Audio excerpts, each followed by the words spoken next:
本日から上映が始まった劇場版機動戦士ガンダムシードフリーダムの特別版第2弾。第1弾では、キラとラクスのエピローグカットが上映されましたが、今日から始まった第2弾では、アスランとカガリの2人のエピローグカットが追加されるということで、以前から話題を呼んでいました。ところが、実際に見に行ったところ、エピローグカットのアスランとカガリの内容も面白かったのですが、それに加えてとんでもない内容が明かされました。それが、シードフリーダムの、さらに次の新作、機動戦士ガンダムシードフリーダム0。映画を見た方は、エピローグを楽しんで終わりと思っていたら、その先に、さらにすごい内容が待っていたということで、度肝を抜かれた方も多いのではないでしょうか。今回は、そのシードフリーダム0が、どんな内容になるのか考察していきたいと思います。なお、本動画は、劇場版及び新作に関するネタバレを含みますので、ご注意ください。楽しみで待ちきれなくなる PV になっているので、ぜひ、皆様も劇場でご覧ください。1、内容はどうなる？まず PV で確認できた内容についてです。今回の PV では、様々なシーンが描かれています。まず機体を見てみると、ギャンシュトロームとストライクフリーダムが戦闘する姿が見られました。また、劇場版に登場した村雨海が、少しゼータプラスに似たグレー系のカラーリングになっている村雨海らしき機体と戦う場面も見られます。おそらくプロトタイプ村雨海ではないかと思われます。キャラクター面では、キラとカガリがお茶をする様子や、ルナマリアとシンが甲板を掃除している姿も映っていました。ネット上では、2人の水着姿という意見も見られますが、個人的には、ルナマリアは赤いタンクトップのような装いだった記憶です。他には、イザークとディアッカがムーラフラガと握手するシーンも映っていました。さらに、オレンジ色の髪をした謎の人物が一瞬映ります。この人物は、機動戦士ガンダムシードの第1話でストライクを強奪する予定だったものの、マリューに撃たれてしまったラスティ・マッケンジーに似たオレンジ色の髪の人物だった感じがします。このような今回の PV の内容、そしてタイトルのゼロという言葉を考慮すると、本作の内容はフリーダム強奪事件だと言えるのではないでしょうか。フリーダム強奪事件は、映画機動戦士ガンダムシードフリーダムの前日談にあたる物語です。映画の中では、カガリがフリーダム強奪事件と言及するシーンがあり、また、シンがブラックナイトスコードから攻撃を受け、ストライクフリーダムが撃破されるシーンを頭の中でイメージする描写が一瞬だけ挿入されています。さらに、小説月光のワルキューレにもフリーダム強奪事件に関連すると思われる内容がいくつか登場していますが、詳細はまだ明かされていません。ただし、福田監督が X で何度か次の映画についてつぶやいておられていて、その中にはフリーダム強奪事件のプロットと思われる内容を書き留めたメモが映り込むこともありました。これらの点を考慮すると、今回の物語はフリーダム強奪事件を描いた作品だと見て間違いないでしょう。ここでフリーダム強奪事件について映画や小説などですでに明かされている内容をまとめて整理して、シードデスティニー以降のストーリーを見てみます。まず、メサイア攻防戦が終結した後、カガリの主導でオーブ、大西洋連邦、プラントの3勢力間で世界平和監視機構コンパスが設立されました。そして特典小説月光のワルキューレの内容によると、イザークが新しいモデルのフリーダムとジャスティスを届けるためにアークエンジェルに向かっています。新しいモデルの機体ということなので、このフリーダムはライジングフリーダム、このジャスティスはイモータルジャスティスを指していると思われます。また、この時のパイロットはアグネスとその彼氏のレオナードとされています。レオナードは一度フリーダムに乗ってみたいと言っているので、フリーダムのパイロットがレオナード、そしてイモータルジャスティスのパイロットはアグネスが務めていると思われます。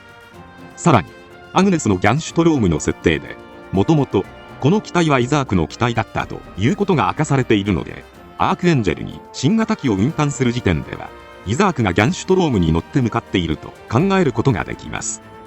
そして、新型機がアークエンジェルに到着した後、フリーダムが強奪された事件について、犯人やその目的はまだ明かされていませんが、ヒントとなりそうな出来事が存在します。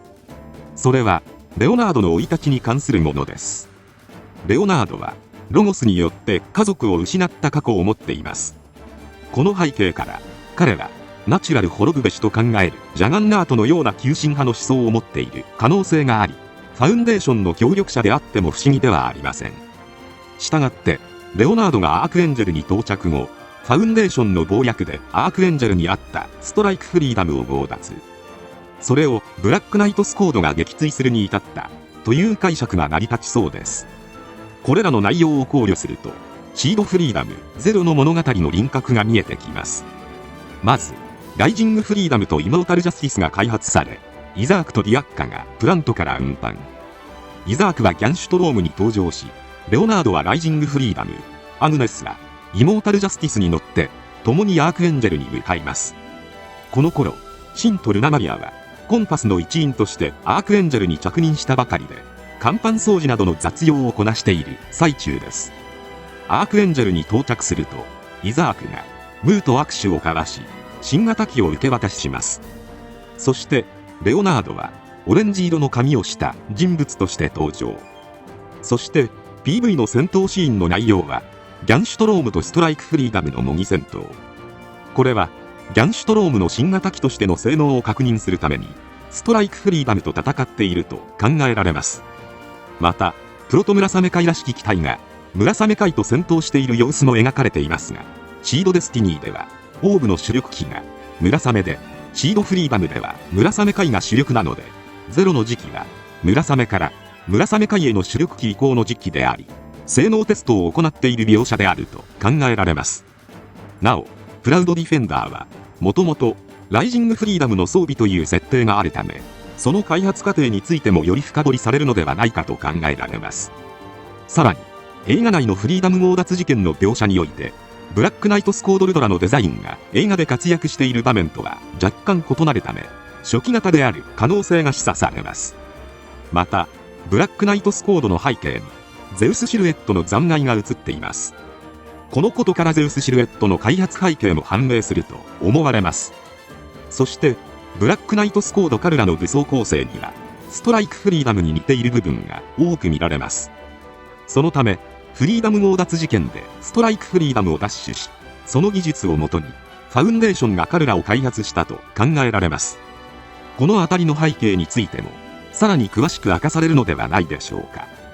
このように、映画では、フリーダム強奪事件の詳細はほとんど描かれていませんが、小説版や監督の X の内容などの散らばった情報をまとめてみると、今回の PV とフリーダム強奪事件の内容がこのようにつながるのではないでしょうか。また、PV の内容では、フリーダムが強奪された後と思われる描写は一切見受けられませんでした。しかし、シードフリーダムは、映画公開前に、徹底的な情報封鎖が行われており、劇場公開後に驚くべき展開が多く含まれていました。今回も同様に、フリーダム強奪後の衝撃的な内容などは、公開後まで明かされないようにしていると考えられるのではないでしょうか。2、映画なのか、配信なのか。シードフリーダムゼロが映画として公開されるのか、それともビデオオンデマンドなどで配信されるのか、現時点ではまだわかりません。映画館で最後に表示されたタイトルロゴでは制作決定とだけあり、公開形式については触れられていなかったため、映画になるのかどうか楽しみに待ちたいところです。ただ、私の予想では、再び映画として公開されるのではないかと思います。その理由としては、シードフリーダムが映画として50億円を超える興行収入を達成し、ガンダム作品の中でも極めて高い興行収入を記録したという商業的な成功が挙げられます。このことから、ビデオオンデマンドでの配信よりも映画館で公開した方が話題性があり、利益も期待できるのではないかと考えられます。3、公開時期。劇場版ガンダムシードフリーダムの公開は2024年1月26日でしたが、振り返ってみると、このシードフリーダムの第1弾 PV 公開日はガンダムチャンネルにて、前年2023年7月2日でした。つまり、PV 公開から約半年後に映画が公開されていることになります。このことから推測すると、シードフリーダムゼロの公開日も、ちょうど今日、2024年11月1日に発表されたとすれば、そこから半年後、つまり2025年のゴールデンウィークあたりに公開されるのではないかと予想されます。